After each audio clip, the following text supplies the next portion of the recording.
మన ఇంగ్లీష్ లాంగ్వేజ్లో కమ్యూనికేట్ చేసేటప్పుడు చాలా సందర్భాలలో సేకి టెల్కి ఆస్కి డిఫరెన్స్ తెలియక చాలా ఇబ్బంది పడుతుంటాం కదా. ఎస్పెషల్గా సేకి టెల్కి డిఫరెన్స్ అనేది తెలియక చాలా ఇబ్బంది పడుతుంటాం కదా. ఈరోజు ఈ వీడియో ద్వారా మీకు క్లారిటీ ఇవ్వబోతుంది అనమాట.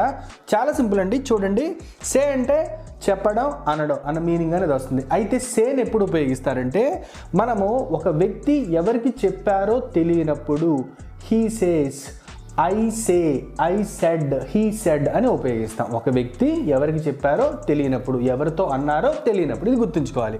దీనికి ఏంటంటే ఎగ్జాంపుల్, హీ సేస్ అతను చెప్పాడు, ఐ సెడ్ నేను చెప్పాను, హీ ఈజ్ సేయింగ్ అతను చెబుతూ ఉన్నాడు అన్న మీనింగ్ అనేది ఇక్కడ వస్తుంది. అర్థమైంది కదా. అదే టెల్కి వచ్చినప్పుడు టెల్ మీనింగ్ కూడా చెప్పడం, కానీ ఇక్కడ ఏంటంటే ఒకరు మరొకరితో చెప్పేటప్పుడు మనం టెల్ అనేది ఉపయోగిస్తారనమాట. చూడండి, యూ టెల్ మీ నువ్వు నాకు చెప్పావు, యూ టోల్డ్ మీ నువ్వు నాకు చెప్పావు. అదే రకంగా ఐ టోల్డ్ హర్ నేను ఆమెకి చెప్పాను, ఐ యామ్ టెల్లింగ్ హర్ నేను ఆమెకు చెబుతూ ఉన్నాను అనే మీనింగ్ అనేది ఇక్కడ వస్తుంది. తర్వాత ఆస్క్ అంటే అడగడం.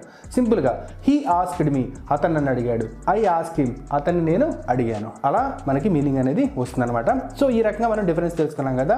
ఎవరికైతే స్పీక్ అండ్ టాక్ డిఫరెన్స్ కూడా తెలుసుకోవాలని చెప్పి అనుకుంటున్నారో పార్ట్ 2 అని ఒక మెసేజ్ అనేది కామెంట్ బాక్స్లో మెన్షన్ చేయండి. ఓకేనా. ఈ వీడియో కనుక మీకు నచ్చినట్లయితే దయచేసి మీ ఫ్రెండ్స్ అండ్ ఫ్యామిలీ మెంబర్స్కి షేర్ చేయండి. Thank you.